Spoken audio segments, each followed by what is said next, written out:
सत्य परिस्थितीचा सविस्तर आढावा। पुण्यातील बुधवार पेठ परिसरात एका ज्वेलरी शॉपमधनं दागिने आणि ऐवज चोरीला गेल्याचं समोर आलंय।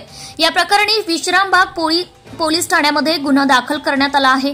पोलिसांनी तपास करून या प्रकरणी कर्नाटकातील कोलार जिल्ह्यातून एकाला अटक केली आहे। आता अटक करण्यात आलेल्या आरोपीचं नाव लिखित जी, 21 वर्ष, राहणार कोलार, कर्नाटक असं आहे।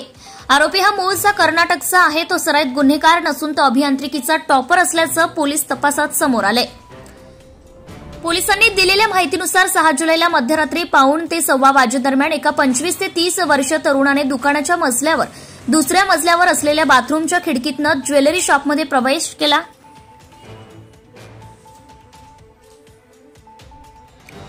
यावेळी त्याने 4,74,000 रुपयांचं सोनं आणि ऐवज चोरी केला। चोरी करताना आरोपीने पांढऱ्या रंगाचा शर्ट, जीन्स पॅन्ट आणि काळ्या रंगाचा मास्क घातला होता। त्याच्या पाठीवर एक बॅग असल्याचंही सीसीटीव्ही फुटेजमध्ये स्पष्ट दिसत होते। आरोपीने आधी कर्नाटकातून पुण्यात येऊन रेकी केली आणि बुधवार पेठेतील एका सोन्याच्या दुकानातनं डाका टाकायचा आणि बाईक आणि कार घ्यायचा त्याचा प्लॅन होता। मात्र हा प्लॅन फसला। त्याने 6 जुलैला चोरी केली आणि ही चोरी करून बाहेर निघताना त्याच्या हाताला बाथरूमची काच लागली। त्यामुळे त्याला जखम झाली आणि त्या दुकानात सगळीकडे रक्त पडलं।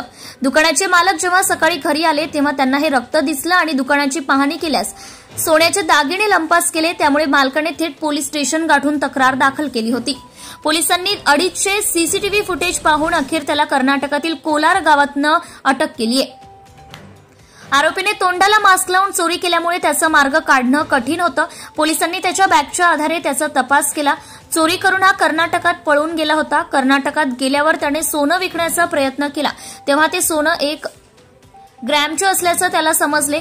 पोलिसांच्या टीमने थेट कर्नाटक गाठत त्याची लोकेशन ट्रेस करत स्थानिकांकडून माहिती घेत या चोराला पोलिसांनी ताब्यात घेतलंय।